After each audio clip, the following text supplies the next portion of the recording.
i den rørlagte del af Hesselbækken søndag den 26. september.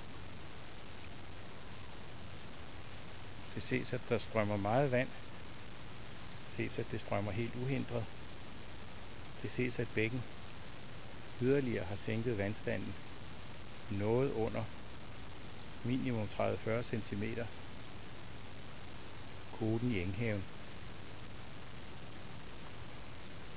Således at denne bæk også skal afvande Enghaven, da ejeren af Enghaven ikke har opfyldt sin forpligtelse til at vedligeholde drænene.